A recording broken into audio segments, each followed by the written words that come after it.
2 వచనాలు మనము కలిసి చదువుకుందాం. 23వ వచనము తిరిగి 24వ వచనాన్ని అందరం కూడా కలిసి చదువుకుందాం. యోహాను సువార్త 4వ అధ్యాయము 23వ వచనము 24వ వచనాన్ని అందరం కూడా కలిసి చదువుకుందామండి. అయితే యథార్థంగా ఆరాధించేవారు ఆత్మతోనూ సత్యముతోనూ తండ్రిని ఆరాధించుకోవాలని వచ్చున్నది.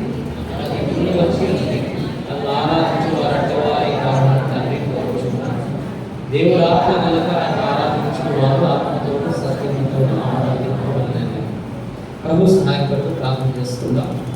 మోకరించగలిగినంత ఆరోగ్యం ఉంటే దయచేసి మోకరించకపోతారు, లేకపోతే కనీసం శిరస్సు వంచి ప్రభు పాదాలు చూద్దాం. తండ్రి, పరిశుద్ధుడు దేవాన్ని మనం ఆలోచిస్తున్నాము. మీ పరిశుద్ధ భావాన్ని వస్తున్నాం. మీ కృపలో ధైర్యంలో రక్షించిన మాటండి. నేను 2025వ సంవత్సరం నెలలో మొదటి ప్రభుత్వం కృపా కాపుదలను చూపిస్తున్నాం. కీర్తనాకారుడు 23వ అధ్యాయం 6వ వచనంలో చెప్పినట్లుగా దేవా, అది నిజముగా మేము జీవించిన సంవత్సరంలోనే కూడా మీ కృపాక్షేమములను అనుభవించినట్లు మీరు మాకు సహాయం చేసుకుంటున్నాం. ఈ కాలంలో ఆరాధించగలిగే పరిగణించండి. వస్వాపేట గ్రామాన్ని మీరు జ్ఞాపకం చేస్తుంది. ప్రభావాన్ని దేవస్థానం ప్రార్థన స్థుతిస్తున్నాం. ఇక్కడ మీరు రక్షించి మోసించి ఇక్కడ మీరు వాడుతున్నటువంటి దాసులు బట్టి సంజ్ఞాపకం ఉన్నాను. ప్రభు వారి సమయంలో ఈ ప్రజలందరూ నిలబడి దేవాలయం ఆరాధించాలో లేక సత్యాన్ని ఎదుగుదలకి ప్రార్థన స్థుతిస్తున్నాను. ప్రభావారి సమయంలో ప్రజలకి పాడుకుంటారు. ఈ ఆరాధన వరకే సిద్ధపడుతుంది. ఈ వాక్యం తర్వాత మాట్లాడుతుంది. మెల్లమైన సంస్కరణ ద్వారా మాట్లాడించండి. మేము మాట్లాడే సహాయం చేయడం కోరుకుంటున్నాం. మరోసారి 2 వర్షాలను రాష్ట్రాన్ని బలపరచబడుతున్న సహాయం చేయడం కోరుకుంటున్నాం. ఈ రైలు ప్రయాణాల స్థలం విస్తరిస్తున్న రాష్ట్రం విస్తరించడం కాబట్టి రాష్ట్రాన్ని విస్తరిస్తాను మీరు ప్రత్యక్ష కలుగుతున్నాయి. యేసు ప్రభు వారి నామమున ప్రార్థించి స్తుతించి అడిగి వేడుకుంటున్నాము తండ్రి.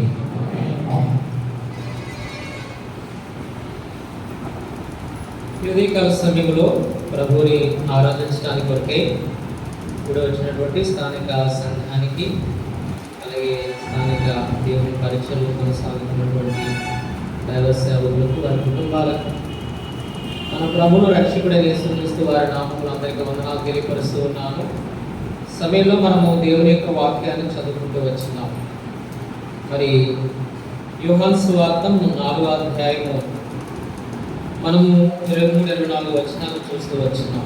ఇక్కడ మనం చూస్తూ ఉన్నప్పుడు మరి యేసుక్రీస్తు ప్రభు వారు సెలవిస్తూ వచ్చినారు. అయితే యథార్థంగా ఆరాధించేవారు ఆత్మతోనూ సత్యముతోనూ తండ్రిని ఆరాధించే కాలం వచ్చుచున్నది. అది ఇప్పుడును వచ్చే ఉన్నది. తనను ఆరాధించిన వారు అట్టవారే కావాలని తండ్రి కోరుచున్నాడు. దేవుని కోరికలు ఉన్నాయి. ఎవరి ఎడల అంటే మానవుల ఎడల మన ఎడల మనం ఏం చేయాలో అనేది కొన్ని దేవుడు కోరుకుంటూ వచ్చినాడు. 92వ కీర్తనలో భక్తులైనటువంటి మోషే చెప్తూ ఉన్నారు, యెహోవాను స్తుతించుట మంచిది.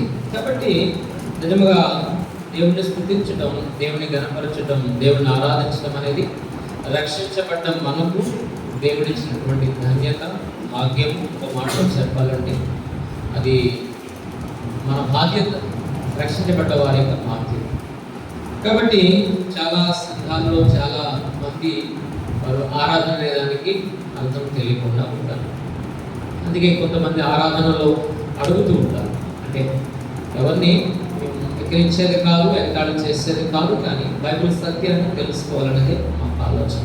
కాబట్టి ఆరాధన అంటే అడిగేది కాదు, ఆరాధన అంటే అర్పించేది, దేవునికి ఇచ్చేది. ఎందుకు ఇవ్వాలి, దేని కొరకు ఇవ్వాలో మనం తెలుసుకోవాల్సిన ఆవశ్యకత ఎంతైనా ఉంది. ప్రభువైన యేసుక్రీస్తు ప్రభువారు ఆయన చెప్తూ ఉన్నారు, తండ్రి ఏం వెతుకుతున్నారంటే, ఎవరిని వెతుకుతున్నారు అంటే, మరి ఆరాధించేవారు, ఆయన ఆరాధించేవారు కావాలని తండ్రి కోరుచున్నాడు. కింద రాయబడింది వెతుకుచున్నాడు. కాబట్టి భూమి మీద ఆయన ఆరాధించేవారు లేరు కాబట్టి ఆయన వెతుకుచున్నాడనే మాట మనం చూస్తున్నాం. అయితే మనం ఆయన ఆరాధించడం అనేది చాలా ఉన్నతమైనటువంటి స్థానం. కాబట్టి చాలా సందర్భాల్లో ఆరాధన చేయలేని వారు ఉంటాం, బహుశా చేస్తున్నాం అనుకుంటాం, కానీ కొన్ని సందర్భాల్లో ఆరాధనకు అర్థం లేనటువంటి వారుగా ఉంటాం. కొన్నిసార్లు ఆచార సంబంధంగా అలవాటు ప్రకారంగా ఆరాధించే వారు ఉంటాం.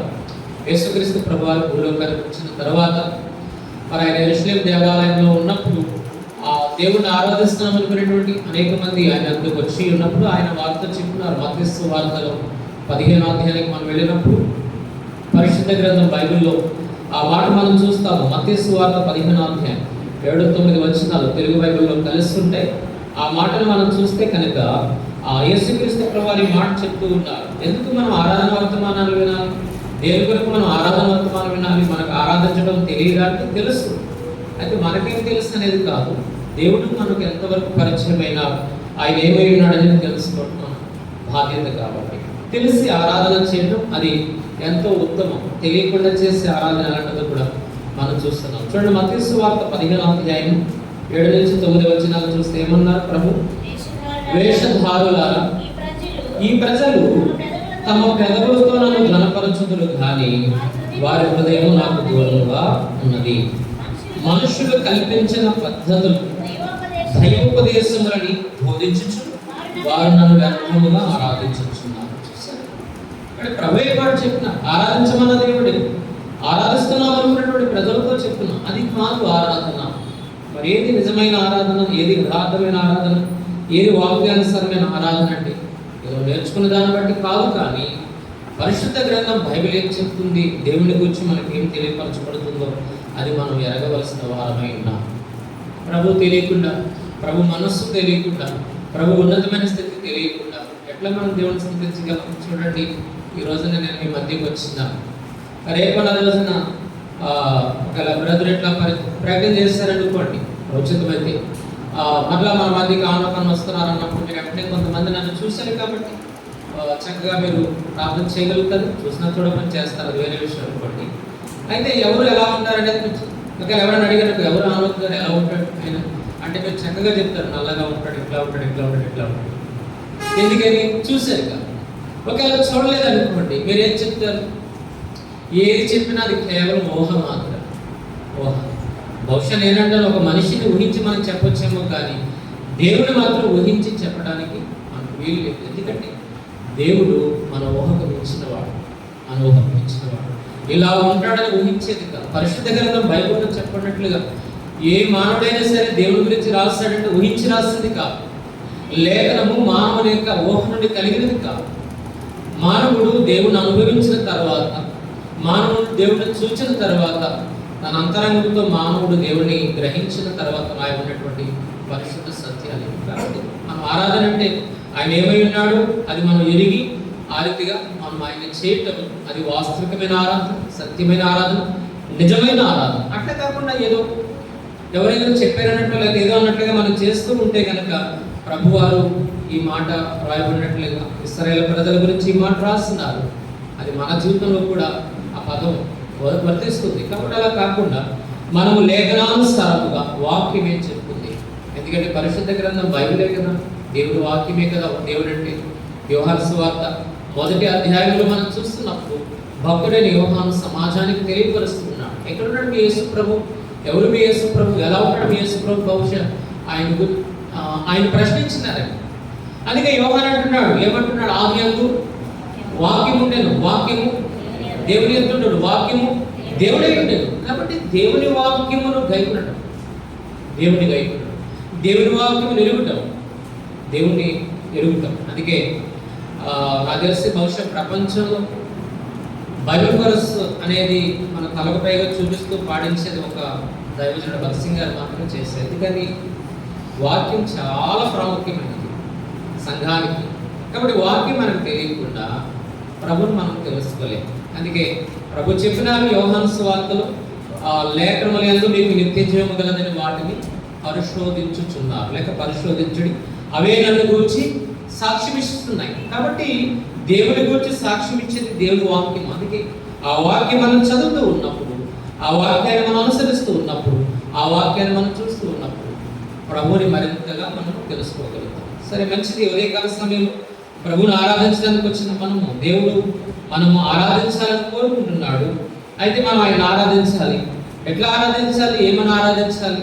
ఆయన ఏమై ఉన్నాడో తెలుసుకుని ఆరాధించడం అది నిజమైన ఆరాధన. కాబట్టి ఆయన ఎలా ఉన్నాడు, ఏ రకంగా చెప్పగలం? ఏదైనా ఫోటో చూసి ఎలా ఉన్నా ప్రభు అని చెప్పగలిగేదా? లేకపోతే ఆ స్థలాల్లో ఉన్నట్లుగా విగ్రహాలు చూసి బొమ్మలు చూసి చేసేదంటే కార్యం కాదు. ఎందుకంటే దేవుడు ఎలా ఉన్నాడో చూపగలిగేటటువంటి ఒకే ఒక సత్యం ఏంటంటే దేవుని యొక్క వాక్యం. చూడండి, వాక్యంలోకి మనం చూస్తున్నప్పుడు పరిశుద్ధ గ్రంథములో యోహాను రాసిన మొదటి పత్రిక 4వ అధ్యాయంలో మనం చూస్తే 8వ వచనం మనం చూస్తాం. 8వ వచనం, యోహాను రాసిన మొదటి పత్రిక 4వ అధ్యాయం 8వ వచనం చూస్తే దేవుని యొక్క వాక్యము యేసుక్రీస్తు ప్రభువాన్ని మనకు పరిచయం చేస్తుంది. ఆయన రూపం ఏంటి, ఆయన ఎలాంటి దేవుడు, ఏమై ఉన్న దేవుడు తెలియపరుస్తుంది. దేవుడు ప్రేమ స్వరూపి. చాలండి. దేవుడు ఎవరు అంటే దేవుడు ప్రేమ స్వరూపి. అంతే, మనం గమనించాలి. ఈ దినాన్ని మనం ఈ రీతిగా ఆరాధించడానికి వచ్చినాము అంటే అది కేవలం ఆయన ప్రేమను బట్టి, ఆ ప్రేమతో ఆయన మనకు చూపిన దయను బట్టి, కృపను బట్టి ఆయన మన సన్నిధికి వచ్చినాం. అందుకే యోహాను సువార్తలు మనం చూస్తూ ఉన్నప్పుడు ఎందుకు ఆరాధించాలి, దేని కొరకు ఆరాధించాలి, ఏమని ఆరాధించాలంటే ఆయన ప్రేమా స్వరూపు కాబట్టి ఆ ప్రేమా స్వరూపైనటువంటి యేసుక్రీస్తు ప్రభువారు మనకు ఆయన చూపినటువంటి ఆయన అపారమైన ప్రేమను బట్టి మనం ఆయన్ని ఆరాధించాలి. యోహాను సువార్త 3వ అధ్యాయం, యోహాను సువార్త 3వ అధ్యాయం మనకు బాగా పరిచయమైనటువంటి వచనాలే. 16వ వచనం మనం చూస్తూ ఉన్నప్పుడు అక్కడ అపోస్తలుడైనటువంటి యోహాను తెలియపరుస్తూ ఉన్నాడు. దేవుడు లోకమును ఎంతో ప్రేమించాడు కాగా ఆయన తన అద్వితీయ కుమారునిగా పుట్టిన వారి యందు విశ్వాసముంచు ప్రతి వాడును నశింపక నిత్య జీవం పొందినట్లు ఆయనను అనుగ్రహించారు. నిజమైన ఆరాధన ఏంటి? ఆరాధించాలి. నిజమైన ఆరాధన ఏంటంటే ఆయన ఏమై ఉన్నాడో ఎరిగి ఆరాధించటం. ఏమై ఉన్నాడు ఆయన అంటే మనం చూసాం. యోహాను రాసిన మొదటి పత్రిక 4వ అధ్యాయం 8వ వచనంలో భక్తుడైన యోహాను చెప్తున్నాడు, దేవుడు ప్రేమాస్వరూపుడు. ఆయన ప్రేమ అయిన దేవుడు, ప్రేమ కలిగిన దేవుడు, ప్రేమ చూపుతూ వచ్చిన దేవుడు. అటువంటి ప్రేమమైనటువంటి దేవుని, ప్రేమాస్వరూపమైన దేవుని మనం ఆరాధించడానికి వచ్చినాం. ఎందుకు ఆరాధించడానికి వచ్చినాము అంటే యోహాను సువార్త 3వ అధ్యాయం 16వ వచనంలో ఈ మాట సెలవించబడుతుంది. ఏమనంటే దేవుడు లోకమును ఎంతో ప్రేమించాడు కాగా ఆయన తన అద్వితీయ కుమారునిగా పుట్టిన వారి యందు విశ్వాసముంచు ప్రతివాడు నశింపక నిత్య జీవం పొందినట్లు ఆయనను అనుగ్రహించాడు. కాబట్టి ఎందుకు ఆరాధించాలి ఆ దేవుడిని మనం అంటే దేవుడు మనల్ని ప్రేమించున్నాడు. కానీ పరిశుద్ధ గ్రంథం లేఖనం చెప్తున్నది దేవుడు లోకమును ఎంతో ప్రేమించున్నాడు. లోకం అంటే ఏంటి? యోహాను సువార్తలో మనకు తెలుసు. లోకం అంటే ఏదో రాయి రప్ప చెట్టు చేమ పుట్టు పురుగా కాదు, కానీ ఆ లోకములో ఉన్నటువంటి మనలను ఆయన ప్రేమించున్నాడు. మనలను ఆయన ప్రేమించున్నాడు కదా. యోహాను సువార్త 13వ అధ్యాయం మనం చూస్తూ ఉన్నప్పుడు 13వ అధ్యాయంలో మొదటి వచనం మనం చూస్తాం. మొదటి వచనం, తాను ఈ లోకము నుండి తండ్రి వద్దకు వెళ్ళవలసిన గడియ వచ్చినది యేసు పస్కా పండుగకు ముందే ఎరిగిన వాడే అది లోకములోనున్న తన వారిని ప్రేమించి వారి అంతం వరకు ప్రేమించారు. లోకమును ప్రేమించుట అంటే ఏంటి? లోకములో ఉన్న తన వారిని ప్రేమించుట. ఎవరు తనవారు? ఎవరు వారు తనవారు? ఈ లోకంలో చాలా మంది ఉన్నారు. బహుశా దేవుడైతే లోకములో ఉన్న ప్రతి మనుషుణ్ణి ఒకలాగే చూస్తున్నాడు, ప్రతి మానవాడిని ఒకలాగే చూస్తున్నాడు. కానీ అది మనకు అర్థం కాదు. ఎందుకని అంటే మనము పుట్టి పెరిగిన తర్వాత ఈ లోకమంతా మనమంతా సమానమన్న సంగతి ఈనాటికి కూడా మనం ఒప్పుకోం. ఎందుకంటే ఈ లోకం కొన్ని నియమాలు వచ్చేసినాయి. కుల నియమం వచ్చింది, మత నియమం వచ్చింది, ప్రాంత నియమం వచ్చింది, భాష నియమాలు వచ్చింది. ఈ నియమాలన్నీ కూడా ఒక్కటై ఉన్న మానవుని వేరుపరుస్తూ వచ్చింది, విభజిస్తూ వచ్చింది. ఆ కారణం చేత ఒకవేళ మనం అనుకోవచ్చు, పరిశుద్ధ గ్రంథం బైబిల్ సెలవిస్తున్నట్లుగా తన వారిని ప్రేమించాడు అనగానే మనం ఏమనుకుంటాం? ఎవరంటే ఆయన వారంటే మనం అప్పుడప్పుడు సువార్త చేస్తాకి వెళ్ళినప్పుడు కొంతమంది అంటారు ఏమంటే చేసుకో ఆ మీ వాళ్ళు అక్కడ ఉన్నారు ఎలా అంటే వాళ్ళకి అర్థం అవుతుందంటే అర్థం కాదు. ఎందుకు అర్థం కావట్లేదు అంటే ఈ రాజ్యాంగాలు, ఈ ప్రభుత్వాలు, ఈ మనుషులంతా కూడా మానవుని విభజించేస్తారన్నమాట. ఇదిగో ఈ దేవుడికి సంబంధించిన వాళ్ళు ఇక్కడ. నేను ఒక సందర్భంలో అంటే కొన్ని విషయాలు చెప్పాలి కానీ అంత మంచిది కాదు, కానీ కొన్ని అర్థం కావాలంటే చెప్పక తప్పదు. మేము ఒక ప్రాంతానికి వెళ్ళాం సేవకులు వెళ్ళినప్పుడు అక్కడ ఒక ఆయన గురించి నాకు తెలియదు, కానీ తెలుసుకుని వెళ్ళాలి ప్రాంతానికి. వెళ్తే విచిత్రం ఏంటంటే పలానా ఆయన అనగానే వాళ్ళు అంటున్నారు ఆ ఎదరికెళ్ళి అక్కడ ఉంటుంది, అక్కడ వాళ్ళు ఇలా ఏరియా వాళ్ళదని అడగండి అన్న. మేమన్నా ఎక్కడ ఎటువైపు అంటే వాళ్ళు ఒక సింబల్ చెప్పారు, అక్కడ ఒక విగ్రహం ఉంటుందండి, ఆ విగ్రహం వాళ్ళదే అన్నారు. చూసారు? ఆ తర్వాత నాకు అర్థమైంది ఏంటంటే ఆ విగ్రహం తర్వాత అర్థం చేసుకోవచ్చు. ఉన్నాయి కదా రకరకాల విగ్రహాలు. ఒక ఆయన ఎట్లా చూపిస్తాడు 6 అన్నట్టు, ఒక ఆయన అవుట్ అన్నట్టు అటు చూపిస్తూ ఉంటాడు ఎంపీఎల్. అప్పుడు ఇటు చూపిస్తే మీది అటు చూపిస్తుంది. ఒక ఆయన అంటాడు అడ్రస్ అడిగితే అన్న మా వాడు విగ్రహం ఉంది అక్కడ, మా నాయకుడు ఆ పక్కనే మా ఇల్లు అంటాడు. ఏంటంటే ఎన్టీఆర్ బొమ్మ. ఆ ఏరియా అంతా చూస్తే వీళ్ళు వాళ్ళ తాలూకా అనిపిస్తుంది కదా. ఇప్పుడు అన్ని తాలూకులు ఎక్కువైపోయినాయి కదా, ఇక జిల్లాలు వస్తాయి తాలూకులు ఎక్కువైపోయి రైట్. కాబట్టి ఇప్పుడు మనం చూస్తే ఎవరు ఆయన వారు, ఎవరినైనా ప్రేమిస్తున్నాడు, అంతవరకు ఎట్లా ప్రేమిస్తూ ఉన్నాడు? దేవుడి లోకమును ఎంతో ప్రేమించినందుకు కదా, లోకములో ఉన్న తన వారిని ప్రేమించినది కదా. ఇప్పుడు ఎవరు ఆయన వారంటే పరిశుద్ధ గ్రంథం బైబిల్ సెలవిస్తూ ఉంది. చూడండి, మత్తయి సువార్త 1వ అధ్యాయం 21వ వచనాన్ని మనం చూస్తున్నాం. మత్తయి సువార్త 1వ అధ్యాయం 21వ వచనంలో చాలా స్పష్టంగా పరిశుద్ధ గ్రంథం బైబిల్ సెలవిస్తూ ఉంది. ఎవరంటే ఆయన వారు? ఆమె ఒక కుమారుని కనును తన ప్రజలను వారి పాపముల నుండి ఆయనే రక్షించిన గనుక ఆయనకి యేసు అని పేరు. కాబట్టి ఎవరంటే ఇప్పుడు ఆయన వారు? తన ప్రజలను ఆయనే రక్షించిన గనుక ఆయన యేసు. ఇప్పుడు ఎవరు ఆయన ప్రజలు? రక్షించబడ్డవారు ఆయన ప్రజలైతే వచ్చిన తప్పవుతుంది. ఇది రక్షించబడ్డ వాళ్ళ గురించి చెప్పాల, రక్షించబడవలసిన వాళ్ళ గురించి చెప్పండి వచ్చింది. మనం రక్షించబడ్డాక ఖచ్చితంగా మనం చెప్పగలం. మనమే కాదు, మనం చూసిన వాళ్ళు కూడా చెప్తారు. ఒకసారి ఎవరైనా అర్జెంట్ ఫోన్ ఫోన్ చేయవలసి వస్తే కనుక ఏం చేస్తారు? మమ్మీ ఈరోజు ఆదివారం, వాళ్ళు ఫోన్ ఎత్తారా, వాళ్ళు వాళ్ళు పిలవకండి అంటారు. అంటే వాళ్ళు క్రైస్తవులు, వాళ్ళు మతస్థులు, వాళ్ళు చర్చికి పోతారు. ఈరోజు దొరకరు, వాళ్ళు ఈ సమయంలో దొరకరు. ఒకవేళ ఫోన్ చేయవలసి వచ్చినా వాళ్ళు టైం చూసుకుంటారు. ఎందుకంటే మనం క్రీస్తు వారం అన్న సత్యం వాళ్ళకి తెలుస్తుంది. ఒకసారి మనకు తెలియకపోయినా బయట ఉన్న వాళ్ళకి మంచిగా తెలుస్తుంది. వాళ్ళు క్రైస్తవులు, వాళ్ళు చర్చికి వెళ్ళేవాళ్ళు కాబట్టి వీళ్ళ ఆదివారం కాబట్టి వారి ఇంటి పరిస్థితుల్లో చర్చిలో నుంచి బయటికి రావాలన్న విషయం తెలుస్తుంది. మరి రక్షణ పొందిన వారి పరిస్థితి ఏంటి? ఇక్కడ అందుకని మనం చూస్తున్నప్పుడు ఎవరు ఆయన వారు అంటే కనుక పరిశుద్ధ గ్రంథం లేఖనం సెలవిస్తూ ఉంది. ప్రశ్న ఇక్కడే ఉంది, జవాబు ఇక్కడే ఉంది. ఎవరు ఆయన వారైనా ప్రశ్న వేస్తే కనుక అదే మత్తయి సువార్త 1వ అధ్యాయం 21వ వచనంలో పరిశుద్ధ లేఖనం చెప్పుచున్నది, ఆయన తన ప్రజలను వారి పాపముల నుండి. కాబట్టి మనం చూడాలి ఎవరు ఆయన వారంట? పాపము చేసిన వారు ఆయన వారు. పాపము చేసిన వారు ఆయన వారు. ఎవరు మరి పాపం చేసింది? ఏ భేదములు లేరు, అందరూ పాపము చేసి. కాబట్టి కులమత భేదం లేకుండా, వయసు భేదం, రంగుల భేదం, రూపు భేదం లేకుండా, భాష భేదం లేకుండా, ప్రాంత భేదం లేకుండా ప్రతి ఒక్క వ్యక్తి కూడా పాపం చేస్తూ వచ్చినాడు. కాబట్టి ఈ రకంగా పాపము చేసిన ప్రజలందరూ పాపములో బంధించబడుతూ ఉండగా వారిని రక్షించడానికి, వారి పాపముల నుండి వారిని రక్షించడానికి దేవుడు వారిని ప్రేమించినాడు.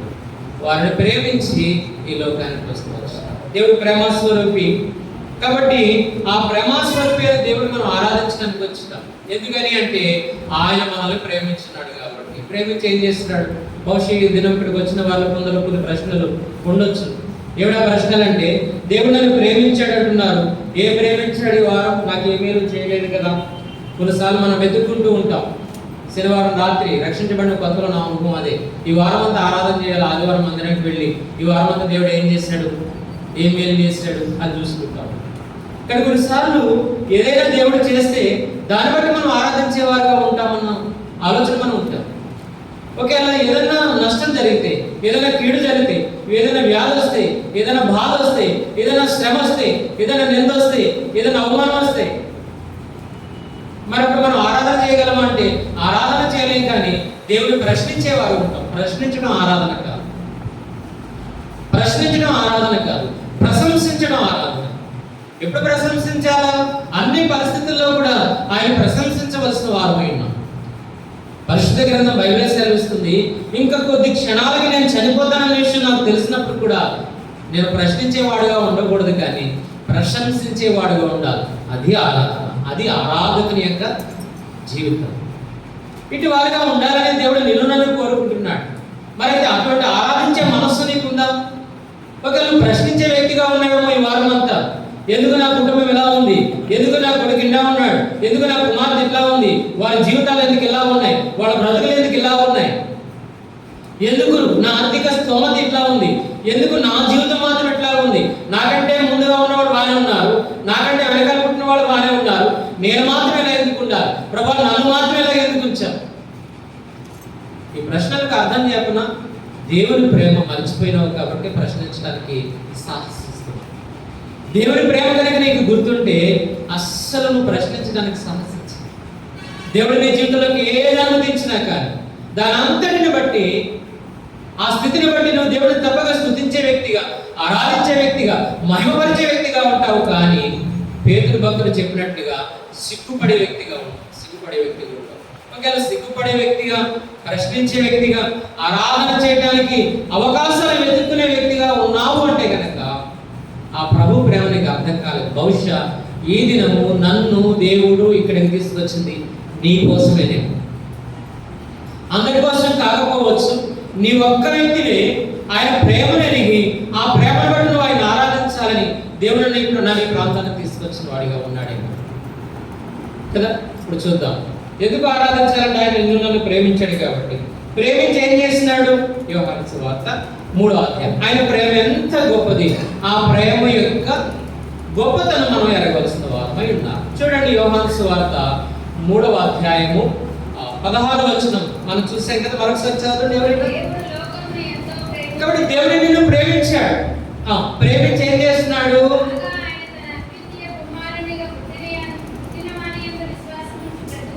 ఒక్క నిమిషం ఆగుదాం. ఒకవేళ ఎట్లా అనుకోవచ్చు, ప్రేమించాడంటే ప్రేమించి ఏం చేశాడండి?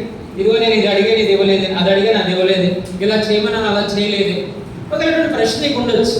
కానీ ఇక్కడ చూడండి, దేవుని ప్రేమను తెలియపరిచే అద్భుతమైనటువంటి వచనం ఇది. పరిశుద్ధ గ్రంథం బైబిల్ 66 పుస్తకాల్లో కూడా మనం చూస్తున్నప్పుడు అద్భుతమైన వచనం అని బైబిల్ పండితులు సెలవిస్తూ ఉన్నారు. కాబట్టి ఇప్పుడు దేవుడి లోకమును ఎంతో ప్రేమించినాడు, లోకంలో నిన్ను నన్ను కూడా ప్రేమించినాడు. ప్రేమించి ఏం చేస్తున్నాడు? తన కుమారుని యందు విశ్వాసముంచు నీవు నేను కూడా నశింపకున్నట్లు మనం నిత్య జీవం పొందటానికి తన కుమారుని ఏదో ఇవ్వలేదు అనుకో. ఏమి ఇవ్వాలి చెప్పండి? ఏమి ఇవ్వాలి? తన సొంత కుమారుడిని కొరకు ఇచ్చేస్తున్నాడు. అయినప్పటికీ ఒకసారి దేవుడు తన సొంత కుమారుని ఇచ్చాడు అనే దాంట్లో ఉండవలసినటువంటి ఆ దైవికమైన ప్రేమను మనం అర్థం చేసుకోలేకపోతున్నాం. ఎందుకంటే దేవుడు మన హృదయం కంటే అధికుడు. కాబట్టి ఆయన అర్థం చేసుకోవడానికి మన హృదయం చాలదు. ఆయన ప్రేమ అర్థం చేసుకోవడానికి మన హృదయము చాలదు. అది ఎంతో గొప్పదైన ప్రేమ. చూడండి, ఎఫెసీ పత్రికలో మనం చూస్తున్నప్పుడు, ఎఫెసీ పత్రిక 1వ అధ్యాయం లేకపోతే 3వ అధ్యాయం చూద్దాం. ఈ 3వ అధ్యాయం మనం చూస్తున్నప్పుడు అపోస్తలుడైనటువంటి పౌలు గారు చెప్తూ ఉంటారు. చూడండి, 3వ అధ్యాయం 15-18 వచనాలు తెలుగు బైబిల్లో కలుస్తున్నాయి. వాటిని ఒకసారి చదవండి.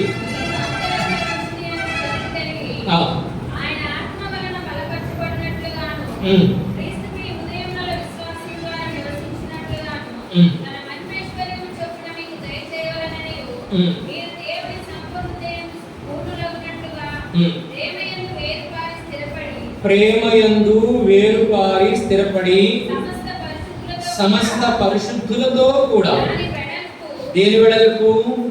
ప్రేమ యొక్క వెడల్పు, ప్రేమ యొక్క పొడవు, ప్రేమ యొక్క లోతు, ప్రేమ యొక్క ఎత్తు ఎంతో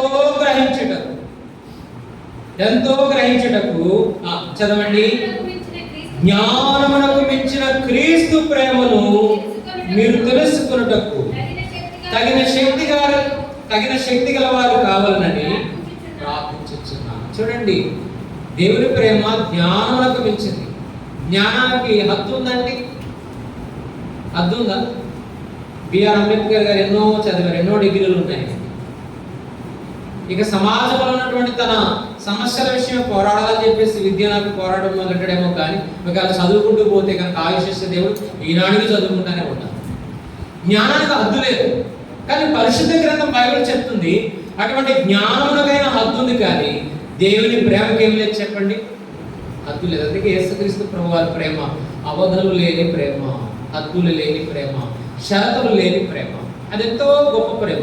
ఆ ప్రేమ యొక్క లోతు, ఆ ప్రేమ యొక్క పొడవు, ఆ ప్రేమ యొక్క వెడల్పు, ఆ ప్రేమ యొక్క ఎత్తు నేను గ్రహించాలని పరిశుద్ధ గ్రంథం లేఖనం సెలవిస్తూ వచ్చింది. ఆ పరిశుద్ధ గ్రంథాన్ని దేవుడు మనకి ఇస్తూ వచ్చినాడు. అదే మనము ధ్యానించినప్పుడు, ఆ ప్రేమను మనం గ్రహించినప్పుడు, ఆ ప్రేమ గల దేవుణ్ణి, ఆ దేవుడు మనల్ని ప్రేమించిన విధానాన్ని బట్టి మనం ఆరాధన చేయగలుగుతాం. అట్టి ఆరాధన మనం చేయాలని దేవుడు ఉదయకాల సమయంలో వెతుకుతూ ఉన్నాడు. ఏమిటి ఆ ప్రేమ యొక్క గొప్పతనం? చూడండి, పరిశుద్ధ గ్రంథం బైబిల్లో మనం చూస్తూ ఉన్నప్పుడు దేవుడు మనల్ని ప్రేమించాడు. దేవుడు మనల్ని ప్రేమించి ఏం చేస్తున్నాడు అంటే, ఇక్కడే మనం దేవుడి ప్రేమను అర్థం చేసుకోలేకపోతున్నాం. ఒక్కొక్కసారి దేవుడు ప్రేమించి ఏం చేశాడంటే తన సొంత కుమారుని మనకు ఇచ్చినాడు. అంతే, సొంత కుమారుని ఇచ్చినాడు. అందుకే మనకు అర్థం కాదు. ఎందుకు అర్థం కాదంటే, మన కొరకు దేవుడిచ్చిన ఆ సొంత కుమారుడు కూడా ఏమైపోయాడు? మన కోసం చనిపోయినాడు. అది మనకు కనబడట్లేదు ఇప్పుడు. కాబట్టి కుమారుడు చనిపోయాడు కాబట్టి ఆ ప్రేమ కూడా పోయిందనుకుంటాం. అది ఒకసారి చిన్న చిన్న విషయాల్లో మనం దేవుడిని అగౌరవపరిచేవారిగా, ప్రశ్నించేవారిగా, హేళన చేసేవారిగా, అలిగేవారిగా, మనము ఆయనకు విరోధంగా ఆలోచించేవారిగా ఒకసారి ఉండిపోతూ ఉంటాం. కానీ మనం గమనించాలి, బైబిల్ ఎక్కడ దేవుడి ప్రేమను చూపిస్తుంది, దేవుడి ప్రేమ యొక్క గొప్పతనాన్ని చూపిస్తుంది. చూడండి, దేవుడు మానవుని చేయకమునుపు సృష్టిని చేస్తున్నాడు. దేవుడు మానవుని చేయకమునుపు సృష్టి చేస్తున్నాడు. అవునా కదా? సృష్టి ముందా, మనం ముందా? ఏదో కోడుకు ముందా, గుడ్డు ముందా అన్నట్టు. సృష్టి ముందా, మనం ముందా అంటే సృష్టి ముందు.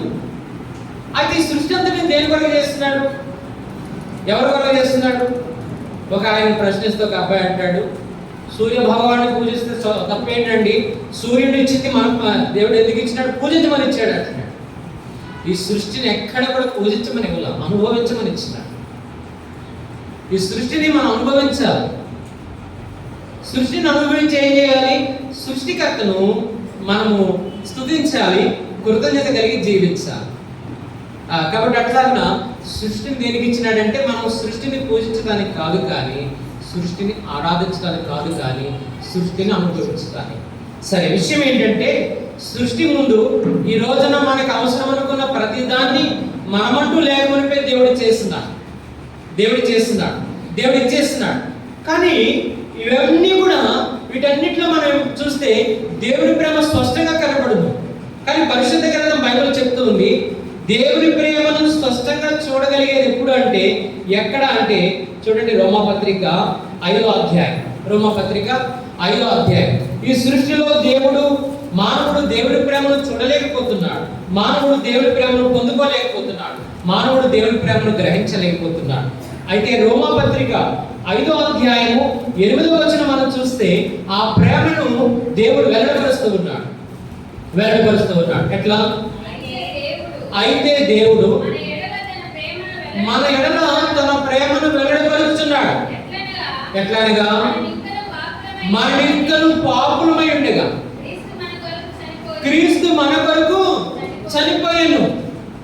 చూడండి, దేవుని యొక్క ప్రేమ ఇక్కడ మాత్రమే వెళ్ళవుతుంది.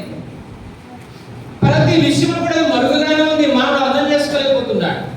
అందుకే దేవుడు మనల్ని ఎంత ప్రేమిస్తున్నాడు, లేక దేవుడు నరుని ఎంతగా ప్రేమిస్తున్నాడు, మానవాళిని ఎంతగా ప్రేమిస్తున్నాడు, ఈ మానవాళి గ్రహించడం వరకు ఏం చేస్తూ వచ్చినాడు? తన సొంత కుమారుని పంపినాడు. అందుకే యోహాను సువార్త మొదటి అధ్యాయం యోహాను పత్రిక మొదటి పత్రికలో మనం చూస్తూ ఉన్నప్పుడు 4వ అధ్యాయం 10వ వచనంలో రాయబడింది, ఇందులో ప్రేమ ఉంది. సృష్టిని చేస్తున్నప్పుడు దేవుడు మానవునికి ప్రేమను చూపిస్తూ వచ్చినాడు, కానీ మానవుడు మాత్రం ఆ సృష్టిని అనుభవిస్తున్నాడు, కానీ ఆ సృష్టిని ఇచ్చినటువంటి దేవుడి ప్రేమను అనుభవించలేకపోతున్నాడు. అయితే దేవుడు తన కుమారుడు పంపించినాడు. ఆ కుమారుడు పంపించినప్పుడు ఏం చేసినాడంట? తన మహాప్రేమను ఏం చేస్తున్నాడు? వెల్లడిపరిచినాడు. మహాప్రేమను వెల్లడిపరిచినాడు. ఎట్లా వెల్లడైందా ప్రేమ అంటే, మనం ఇంకనూ పాపులమై ఉండగానే దేవుడు మన కొరకు చనిపోయినాడు. ఇంతకు మించి నీకు చేయగలిగేది ఏముంది చెప్పు ఒకసారి. ఇంతకు మించి ఇంక నీకు కావలసింది ఏముంది చెప్పు ఒకసారి. నేను రక్షించబడక ముందు నాకు ఎన్నో ఆశలు ఉండేవి. ఒక హైందువుడిగా జీవిస్తున్నాను, ఎన్నో ఆశలు. ఇటువంటి ఆశలతో నేను జీవిస్తూ నేను అనుకునేవాడిని, ఇది ఇస్తే దేవుడు ఉన్నట్టు, అది ఇస్తే దేవుడు ఉన్నట్టు, ఇది ఇస్తే ఎట్లా చేస్తాను, అది ఇస్తే ఎట్లా చేస్తాను, నువ్వు ఇది ఇస్తే కనుక నా గురులు ఇస్తాను, ఇది ఇస్తే మోకాళ్ళ మీద నడుస్తాను, ఇది ఇస్తే కనుక గిరి ప్రదక్షిణ చేస్తాను, ఇది ఇస్తే కనుక ఇన్ని సార్లు వస్తాను, ఇది ఇస్తే కనుక ఇన్ని శుక్రవారాలు ఉపవాసం ఉండి నేను ఆలయానికి వస్తాను, ఇట్లా అనుకుంటూ ఉండేవాడు. అవేమి నాకు దొరికేవి కాదు. నేను అప్పుడు ఏమొచ్చిందంటే, నా ఆలోచన మార్చినట్లుగా దేవుడు కూడా మార్చేస్తూ ఉండేవాడు. నా ఆలోచన మారుతున్నట్లుగా దేవుడు మార్చేస్తూ ఉండేవాడు. ఎందుకు మార్చేవాడు అంటే, ఇది కోరాను, ఇగో ఇక్కడికి వెళ్ళా, ఈ కొండకి వెళ్ళా, ఇది అడిగాను, ఇది జరగలేదు కాబట్టి ఇక ఇంతే, ఇక ఇక్కడ పవర్ లేదు, పవర్ అయిపోయింది అని నెక్స్ట్ కూడా చూసుకునేవాడు. అట్లా అనేకమైన దేవుడు అనేవాడు వారిని పరిచయం చేసుకుంటూ వచ్చారు. నేను చెప్పగలను, యేసు ప్రభు నా సొంత రక్షకుని అంగీకరించిన తర్వాత, నన్ను సృష్టించిన నా నిజదేవుడిని నేను ఎరిగిన తర్వాత, ఈ రోజుకి నేను చెప్పగలను, ప్రభా ఇది నాకు అవసరం, ఇది నా జీవితంలో లేదు అనేటువంటి ప్రశ్న కానీ ప్రార్థన కానీ నేను ఎప్పటికీ చేయను. ఎందుకని అంటే దేవుడి ప్రేమ ఎంతో గొప్పది. ఆ ప్రేమ యొక్క లోతు, ఆ ప్రేమ యొక్క ఎత్తు, ఆ ప్రేమ యొక్క పొడవు, ఆ ప్రేమ యొక్క వెడల్పు మనకు తెలిస్తే, ఆ ప్రేమను మనం అనుభవించేవారు ఉంటే కనుక ఒకటే నీకు వచ్చే ఆలోచన ఏంటి తెలుసా? ఎంతగా నన్ను ప్రేమిస్తున్న దేవుణ్ణి ఇది లేదని ఎలా గుర్తు చేస్తాను ఆయనకి? నేను ఇది కావాలని ఎలా అడగలను? నాకు అవసరమైతే ఆయనే ఇస్తాడు, ఎంతైనా ఇస్తాడు. హద్దు ఉందండి దేవుడు ఇచ్చేదానికి, మానవుడు ఇచ్చేదానికి హద్దు ఉందా లేదా? ఖచ్చితంగా హద్దు ఉంది. ఏదో హద్దు ఉందంటే, ఒకవేళ నీ తండ్రికి ఉన్న ఆస్తులో నీ తండ్రి నీకు వాట ఇవ్వాలంటే ఎంత ఇస్తాడు? అంతా ఇస్తాడా? ఎంత ఇస్తాడు? నీకు ఎంత రావాలో అంత ఇస్తాడు. నీతి న్యాయములు కలిగిన వాడైతే. పక్షపాతి అయితే కనుక ఇవ్వాల్సిన దానికంటే కూడా తక్కువ ఇస్తాడు ఒక్కోసారి, జరుగుతాయి. కానీ దేవుడు అలాంటి వాడు కాదు. పరిశుద్ధ గ్రంథం బైబిల్ చెప్తుంది, రోమపత్రిక 8వ అధ్యాయము 32వ వచనం మనం చూస్తే, ఈ రోమపత్రిక 8వ అధ్యాయం 32వ వచనంలో ఆ దేవుని ప్రేమను పౌలు అపోస్తలుడు తెలియపరుస్తున్నాడు. చూడండి, తన సొంత కుమారుని అనుగ్రహించుటకు వెలుగుదీయక మనందరి కొరకు ఆయన అప్పగించిన వాడు. చూసారా దేవుని ప్రేమ? ఎక్కడ దేవుని ప్రేమ ఎలాగవుతుంది? ఎక్కడ దేవుని ప్రేమ బహిర్గతం అవుతూ వచ్చింది? మర్మమై ఉన్న క్రీస్తు ప్రేమ ఎప్పుడు పబ్లిక్ అయిందంటే, యేసు ప్రభు వారి లోకానికి వచ్చి నా పాపాల కొరకు కలవరిలో రక్తం కాల్చి ప్రాణం పెట్టి చనిపోయి సమాధి చేయబడి తన శిలువ మరణము చేత నన్ను విమోచించుతాడు. ఇందులో దేవుని ప్రేమ. దేవుని ప్రేమను వెల్లడిపరిచే ఒకే ఒక దృశ్యం శిలువ. దేవుని ప్రేమను తెలియపరిచే, లేక నా విలువను తెలియపరిచే ఒకే ఒక స్థలం శిలువ. శిలువ ఎద్దుకు వెళ్తే మన విలువ తెలుస్తుంది. శిలువ ఎద్దుకు వెళ్తేనే దేవుడు మనల్ని ఎంతగా ప్రేమించడం మనకు అర్థమవుతుంది. ఆ శిలువను మరిపింపచేసి సాతాను లోకం వైపు, పరిస్థితుల వైపు, సమస్యల వైపు మనం చూపించి మన హృదయాన్ని కలవరపరిచి మనం దేవుణ్ణి ఆరాధించకుండా చేయాలని వాడు ఎన్నో ప్లాన్లు వేస్తాడు.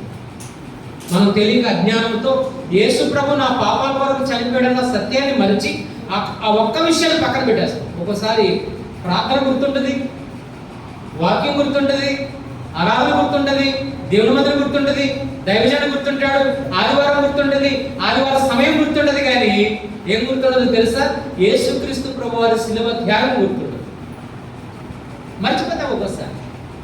ఎందుకంటే సాతాను మన హృదయాన్ని కలవరపరుస్తూ ఉంటాడు, మన తలపులను కలవరపరుస్తూ ఉంటాడు. నువ్వు ఎప్పుడైతే ఆరాధించాలని ప్రణాళిక కలిగి ఇష్టం కలిగి ముందుకు వస్తూ ఉంటావో రకరకాల సమస్యలు తీసుకొచ్చి ఆ ఆరాధన కొరకే రగులుతున్నటువంటి ఆ యొక్క హృదయాన్ని వాడు సల్లార్చాలని చూస్తూ ఉంటాడు.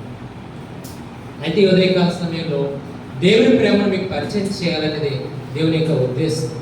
అందుకే మనం చూస్తున్నాం ఆయన ప్రేమ. దేవుడు నీకు ఏది ఇచ్చినా ఇవ్వకపోయినా ఒకటి గుర్తుపెట్టుకో, ఆయన నిన్ను ప్రేమించి తన సొంత కుమారుని నీ కొరకు ఇవ్వడానికి వెనుదీయలేదు. ఒకేలా ఒక ఎకరం భూమి ఇవ్వచ్చు, ఒక ఉద్యోగం ఇవ్వచ్చు, లేక డిగ్రీలు ఇవ్వచ్చు, లేకపోతే విద్యలో మంచి మార్కులు రావచ్చు, లేక ఈ సంవత్సరం మంచి ర్యాంక్ రావచ్చు. ఇవన్నీ ఆప్రాలు అంటాను నేను. ఇవన్నీ ఆప్రాలు. ఇవే గొప్పవి కాదు, ఏ శాశ్వతమే కాదు. ఉద్యోగం శాశ్వతమా, విద్య శాశ్వతమా, జ్ఞానం శాశ్వతమా, ధనము శాశ్వతమా, ఆరోగ్యం శాశ్వతమా, ఆయుష్ శాశ్వతమా, కుటుంబం శాశ్వతమా? ఏది శాశ్వతం కాదే. ఏది శాశ్వతం అనుకుంటున్నాం మనం తెలియక అలా అనుకుంటున్నాం. అదే సొలొమోను దగ్గరికి వెళ్ళి ఆ సొలొమోను గారు ఏది శాశ్వతం అంటే ఆయన అంటాడు, ఏమంటాడు? వ్యర్థం వ్యర్థం. ఎందుకన్నాడంటే ఆయన పిచ్చోడు కాకపోతే కనీసం నా దగ్గరికి వచ్చినా నేర్పేవాడిని. అనవసరంగా పుస్తకం పెట్టాను బైబిల్లో తీసుకొచ్చి అదొకటి అడ్డొస్తాము ప్రతిదానికి మనకి. కాబట్టి ఎవరన్నా చనిపోయిన ఏడవద్దంటారు, నవ్వొద్దంటారు, బాధపడొద్దంటారు, ఏది వచ్చినా పర్లేదంటారు, ఏది రాకపోయినా పర్లేదంటారు. దేవుడు అంటారు ఈ యొక్క పత్రిక ఆ ప్రసంగి గ్రంథాన్ని పట్టుకుని. నేనంటాను ఆయనకు అర్థమైంది కాబట్టి వ్యర్థం అన్నాడు, మనకు అర్థం కాలేదు కాబట్టి ఏంటి వ్యర్థమనే మాట మాట్లాడుకుంటా. అదే గొప్ప విషయం అన్నాను. నేనంటాను మనం ప్రభువుని ఆరాధించడానికి, దేవుడిని ఆరాధించడానికి అక్కడ గుర్తుపెట్టుకుందాం దేవుడు ఎంత గొప్పవాడు, ఆయన ఎలాంటి వాడు ఒకసారి జ్ఞాపకం చేసుకో. ఆయన ప్రేమస్వరూపి. ప్రేమస్వరూపి ఏమిచ్చాడు నాకు అంటే తన సొంత కుమారుని యేసుక్రీస్తు వారిని నీ కొరకు ఇవ్వడానికి వినతి లేదు. నీ పాపముల కొరకే చనిపోవడానికి ఆయన ఇష్టపడుతూ వచ్చినాడు.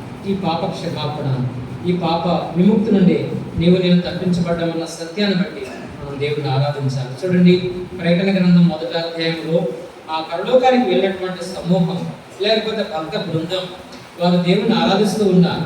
ఏమని ఆరాధిస్తున్నారు చూడండి, ఆరాధించుతున్నాం. ఆ ప్రేమను ఎరిగిన వారి యొక్క ఆరాధన అట్లా ఉంటుంది. మరి మీ నా ఆరాధన అట్లా ఉందో కూడా చూద్దాం. యోహాను రాసినటువంటి ప్రకటన గ్రంథం 1వ అధ్యాయం 6వ వచనం. మనలను ప్రేమించుచు తన రక్తము వలన మన పాపముల నుండి మనల్ని విడిపించిన వానికి మహిమయు ప్రభావమును యుగములను కలుగునుగాక. ఆమేన్. ఆయన మనలను తన తండ్రి దేవునికి ఒక రాజ్యముగాను యాజకులుగాను చేసెను. చూడండి, అక్కడ ఆరాధన చేస్తుందా, మహిమ ఘనత ప్రభావాలను కల్పిస్తూ ఉన్నారు. ఎందుకని అర్పిస్తూ ఉన్నారు? ఉద్యోగం వచ్చిందనా, మంచి ర్యాంక్ వచ్చిందనా, లేకపోతే కాలేజీలో సీట్ వచ్చిందనా, ఫలానా యూనివర్సిటీలో సీట్ వచ్చిందనా, లేకపోతే ఫలానా డిపార్ట్మెంట్లో జాబ్ వచ్చిందనా, లేకపోతే ఈ సంవత్సరం విస్తారముగా పంట పండిందనా? ఇవన్నీ కాదే. ఒకదాన్ని బట్టి వారు ప్రభువుని ఆరాధిస్తున్నారు. దేని బట్టి అంట? ఆయన మనల్ని ప్రేమించుచు మన పాపముల నుండి మనల్ని ఏం చేస్తున్నాడు? విడిపించున్నాడు. ఎంత గొప్ప విషయం ఇది, ఎంత గొప్ప విషయం. ఎవరైనా ఈ లోకంలో ఏదైనా ఇవ్వగలుగుతారేమో, కానీ మన పాపముల నుండి మనల్ని రక్షించేవారు, మన పాపముల నుండి మనం విడిపించేవారు ఎవరు లేరు. ఉన్నారండి? కీర్తన గ్రంథం 49వ అధ్యాయం, కీర్తన గ్రంథం 49వ అధ్యాయం 7-8 వచనాలు చదువుతాం. 7-8 వచనాలు చూద్దాం. 7-8 వచనాలు. ఎవడును ఏ విధము చేతనైనా తన సహోదరుని విమోచింపలేడు. వాడి కుళ్ళు చూడక నిత్యము బతుకున్నట్లు వారి నిమిత్తము దేవుని సన్నిధిని ప్రాయశ్చిత్తము చేయగలవాడు ఎవడునూ లేడు. పరిశుద్ధ గ్రంథం బైబిల్ చెప్తుంది, మన పాపములను మనం విడిపించడానికి, తప్పించడానికి, రక్షించడానికి ఈ లోకంలో ఎవ్వరు కూడా విడిపించే నాదుడు లేడు. లేడు అంటే లేరని కాదు, ఉన్నారు కానీ విడిపించలేరు అని బైబిల్. సహోదరులు ఉన్నారు, తల్లి, తండ్రి, అన్నదమ్ములు, అక్కచెల్లెలు, కులం, మతం కదా, మనం ప్రేమించేవారు, మనం ప్రేమించేవారు అందరూ ఉన్నారు. కానీ వారు ఎవరు ఇవ్వలేంది ఏంటంట? విమోచన, పాపం నుండి విడుదల. ఎందుకని? పాపం చేయి ప్రతివాడు పాపమునకు దాసుడవుతూ వచ్చినాడు. పాపములో బంధించబడిన వ్యక్తి మరొక పాపములో బంధించబడిన వ్యక్తిని ఎట్లా విడిపించగలడు? విడిపించగలరా? నేను ఈ మాట అంటాను. నేను ఒక దొంగతనం చేస్తాను, పోలీసుల చేతిలో చిక్కుపడ్డాను, ఇదే గ్రామంలోనే కోర్టు కేసు తీసుకెళ్ళాను, కాబట్టి శిక్ష వేశారు, ఒక 6 నెలలు జైలు శిక్ష వేశారు. ఇప్పుడు నేను బయటికి రావాలంటే ఏం చేయాలి? ఆల్రెడీ జైలు శిక్ష ఖరారు అయిపోయింది కదా. ఇప్పుడు నేను బయటికి రావాలంటే ఏం చేయాలి? బెయిల్ ఇవ్వాలి. ఎవరైనా బెయిల్ మీద రావాలి. బెయిల్ ఇవ్వాలంటే ఎలాంటి వ్యక్తి అవసరం? మా ఫ్రెండ్ ఒకడు ఉన్నాడు, వాడు మహా మంచి దొంగ, నేను మామూలు దొంగ అంటాడు, గజ దొంగ. ఇప్పుడు వాడు వచ్చి నేను బెయిల్ ఇస్తానని ఒప్పుకుంటాను. ఎందుకని? ఆడు దొంగే, వాడు దొంగే. కాబట్టి ఒక నేరం చేసిన వ్యక్తికి జామీనా ఇచ్చి బెయిల్ ఇచ్చి ఆ వ్యక్తిని విడిపించాలంటే ఎవరు కావాలా? ఏ నేరము లేని వ్యక్తి కావాలి, ఏ నేరము చేయని వ్యక్తి కావాలి, ఒక మంచి సాక్ష్యం కలిగిన వ్యక్తి కావాలి. ఆ వ్యక్తి సూటిని బట్టి మనకి బెయిల్ మంజూరు చేస్తుంది గవర్నమెంట్, కోర్టు లేక న్యాయస్థానం. మరి అలాంటప్పుడు మన పాపంలో బంధించబడ్డప్పుడు, పాపానికి దాసులమైనప్పుడు మనల్ని ఎవరు విడిపించేవారు? విడిపించేవారు లేరు. బైబిల్ ఏం చెప్పలేదే. విడిపించేవారు ఉన్నారు, అంటే ఉన్నారు, కానీ వాళ్ళు విడిపించలేరు. ఎందుకని? వారు కూడా అదే స్థితిలో ఉన్నారు. ఆ రెండో దాన్ని అదే అన్నాడు సిలువలో. వాడు తెలియక మాట్లాడుతూ ఉంటే రెండో వ్యక్తి అన్నాడు, అరే తప్పురా, మనం అదే శిక్షలో ఉన్నాం, నువ్వు అట్లా మాట్లాడొచ్చా, నువ్వు అట్లా మాట్లాడొచ్చా? చూస్తా. కాబట్టి మనం గమనించవలసింది, మన పాపము ఎంత భయంకరమైందంటే మన చుట్టూ ఉన్నటువంటి వారు ఎవరు?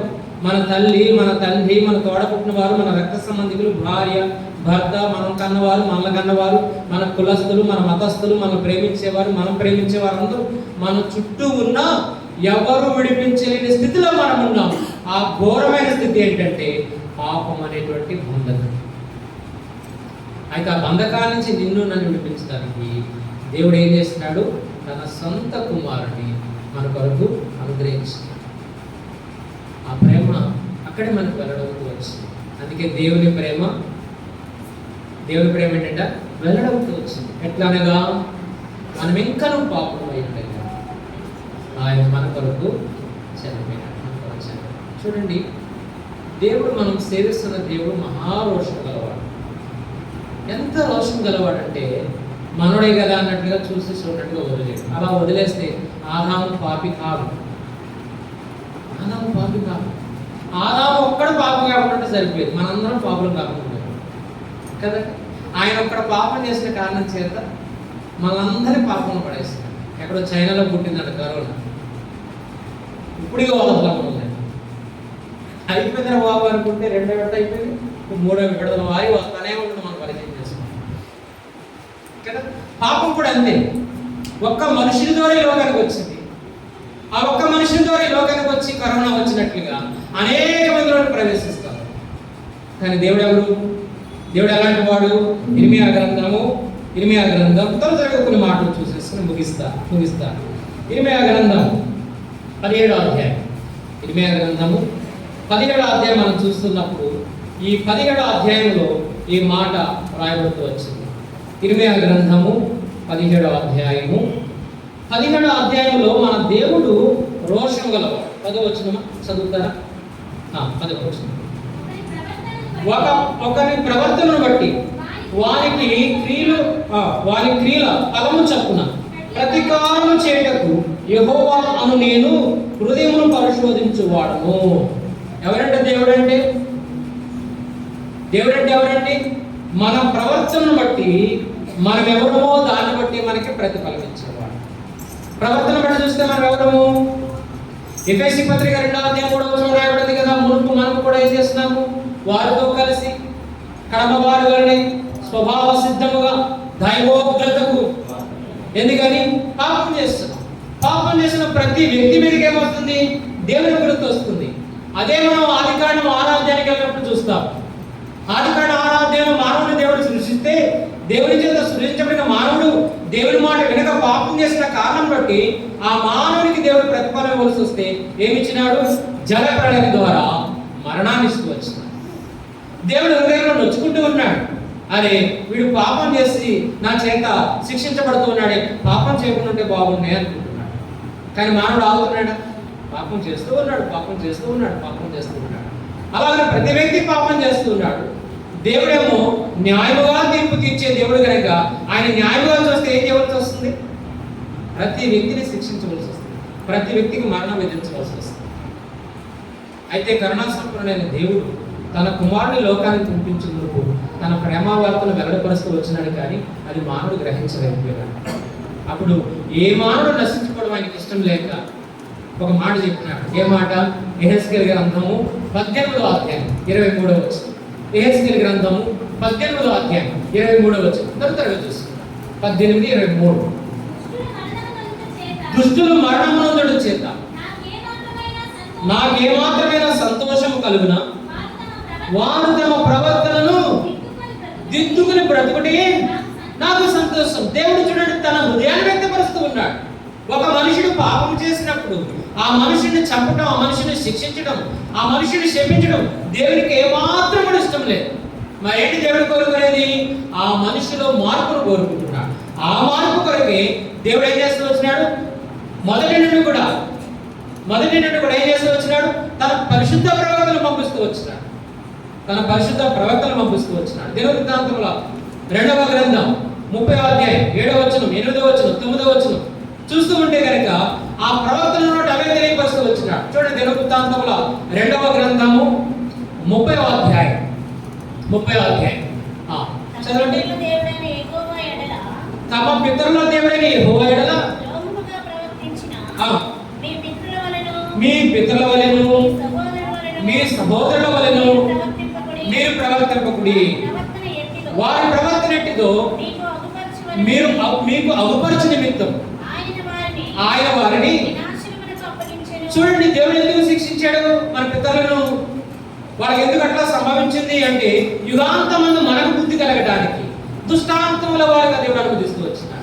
కాబట్టి మన పితరులు పాపం చేసినప్పుడు ఆ శిక్షను విధిస్తూ వచ్చినాడు. ఎందుకంటే అది చూసిన, అది గ్రహించిన మనము పాపము చేయకుండా భయంతో మనమైనా మారుతామని చెప్పేసి అనుకుంటున్నాడు. తరాలు గతించిపోతున్నాయి. మా తాతగారు పాపం చేశారు, మా తాతగారు పాపం చేశారు, మా నాన్నగారు పాపం చేశారు, నేను పాపం చేస్తున్నాను, నా కొడుకు పాపం చేస్తున్నాడు, నా మనవడు పాపం చేస్తున్నాడు, వాడు కొడుకు పాపం చేస్తున్నాడు. తరాలు వెంబడి తరాలు పాపం చేస్తూ ఇప్పుడు ఏమైపోతున్నారు? ప్రతి తరాన్ని కూడా ఆయన న్యాయం గల దేవుడు కనుక శిక్షించవలసి వస్తుంది, మరణం విధించవలసి వస్తుంది. అయితే కరుణా సంపన్నుడైన దేవుడు అలాగనే ఎవరు నశించుకోవడం ఆయనకి ఇష్టం లేక ఆ ప్రేమ గల దేవుడు తన ప్రేమను వెల్లడిపరచడానికి తన పరిశుద్ధులైనటువంటి ప్రవక్తలు పంపించి మీరైనా మారండిరా, ఈ తరం వారైనా మారండి, మీ పితరుల వల్ల మీరు ఉండకూడదు, మీ పితరుల వల్ల మీరు సంహరించబడకూడదు, మీ పితరుల వల్ల మీరు శపించబడకూడదు అని చెప్పేసి తన పరిశుద్ధ ప్రవక్తల చేత తన శుభవార్తను వెల్లడిపరుస్తూ ఉంటే 10వ వచనం వాళ్ళు ఏం చేశారంట?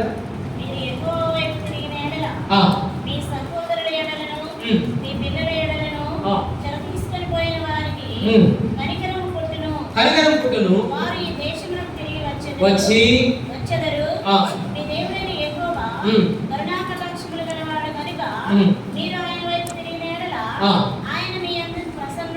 ఈ శుభవార్తను వినిపిస్తూ వచ్చినాడు.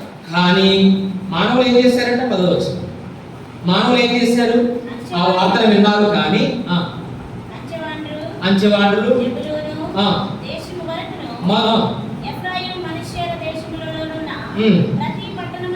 ప్రతి పట్టణంలో కూడా వెళ్ళి పోయి కానీ అచ్చటి వారు ఏం చేసినారంటే దేవుడు స్వార్థను. ఈరోజు కూడా అదే కదా, మారపడా అంటే మత మారిపోయాడు. ఈ సిగరెట్లు కాల్చేవాడు, గంజాయి కాల్చేవాడు, మందు తాగేవాడు, వ్యభిచారం చేసేవాడు, పాడు చేసేవాడు, దొంగతనం చేసేవాడు ఆడ మార్చట్ల కదా. మారంటాడు మంచి వార్త చెప్తుంటే ఎగదాడి చేస్తున్నారు, మత మార్పిడి అంటున్నారు, జైల్లో పెడుతున్నారు, ఏదేదో చేస్తున్నారు. ఇది నాటి సమస్య కాదండి, తెలియక మనం ఫీల్ అయిపోతున్నాం. కానీ ఇది మనకు కొత్త ఏమో కానీ క్రైస్తత్వానికి కొత్త కాదు. 10వ వచనం వాళ్ళందరూ ఏం చేశారంట? ఎగతాళి చేస్తారు దేవుని ప్రేమవార్తను.